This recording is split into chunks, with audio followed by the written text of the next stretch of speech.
way through the tradition of what is called free jazz, so I was very influenced at a certain point by musicians like Cecil Taylor, Ornette Coleman, John Coltrane, Albert Ayler, and that influence is what led me to the Boys. It is an instrument. It's an instrument that I've refined through a lot of years of, let's say, athletic training, but also I was born with it, so it's something I wanted to preserve through all the kind of musics I've been singing. My father had a gospel choir that came to the house, and I played piano with them, and so I came up hearing the music. I come back to the idea of being able to be a medium for the sound that I hear. I work in every conceivable way except that I don't notate it as music. I mean, per se, like notes. Now, I just never have really done that.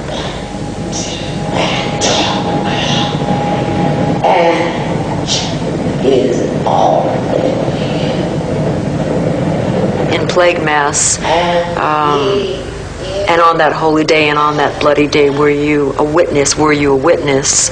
I'm talking about, I say, cowards and voyeurs. I'm talking about people who watch an execution and do nothing about it, or just taking the position of a crucifixion. I'm showing the blood and the bones and the muscle and hanging flesh and the ugliness of the crucifixion, in which a person's back is broken vertebrae by vertebrae, and it's a very long death, very long drawn-out death. And so it's sort of a vocal incarnation of that kind of idea, rather than the nostalgic idea of praising someone else's martyrdom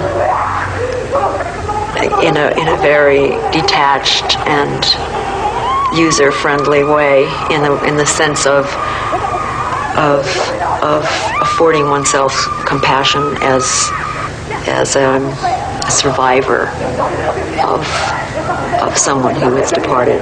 The Plague Mass is composed for those persons who are fighting AIDS on a day-to-day basis, not as a requiem for the departed. Let the sound of guilty forward, hang the sinner from the coward, let them burn on Judgment Day.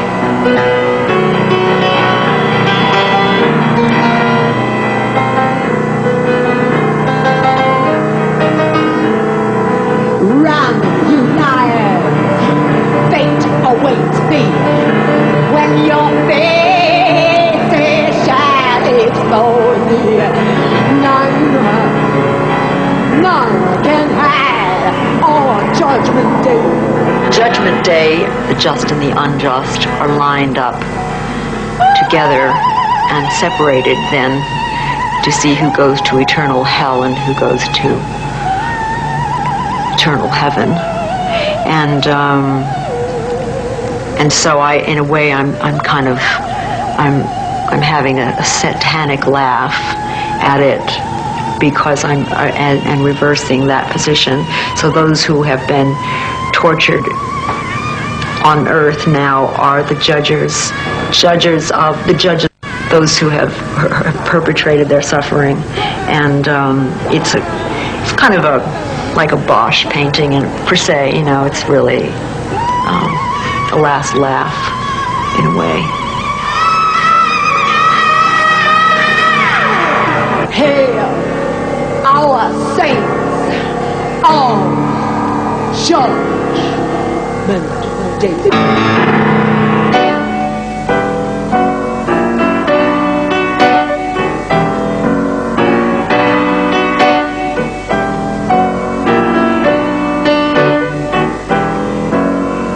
The devil has designed my death and is waiting to be sure. The planet of his black sheep died before the fires of you.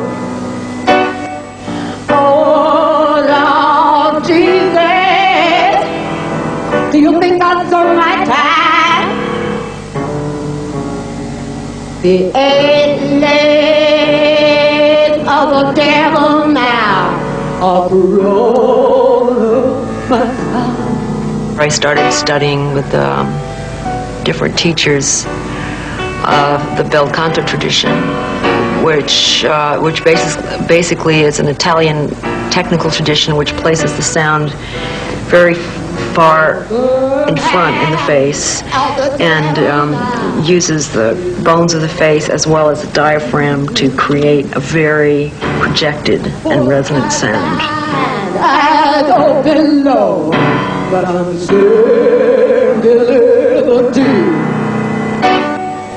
Oh Lord Jesus, do you think I serve my time?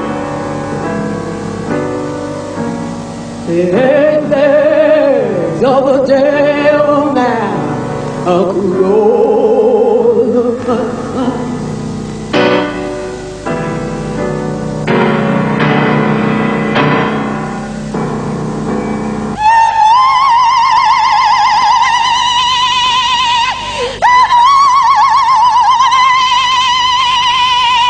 The cover refers to the destruction of the mind in extreme isolation. So by this, I'm talking about severe depression. I'm talking about symptoms that are perceived to be signs of dementia when in fact signs of extreme depression. And in the case of someone with AIDS, that diagnosis can be very damning. A human being cannot exist without dialogue, and so when a person is deprived of another voice, he or she will invent it in order to survive. This could be inaccurate, but it seems to lead to kinds of writing or point towards old writings in the Old Testament when there's a creation of a God invented by despair, or just, "Oh Lord, why hast thou forsaken me?" Just dialogue that seems to be mandatory in order to survive.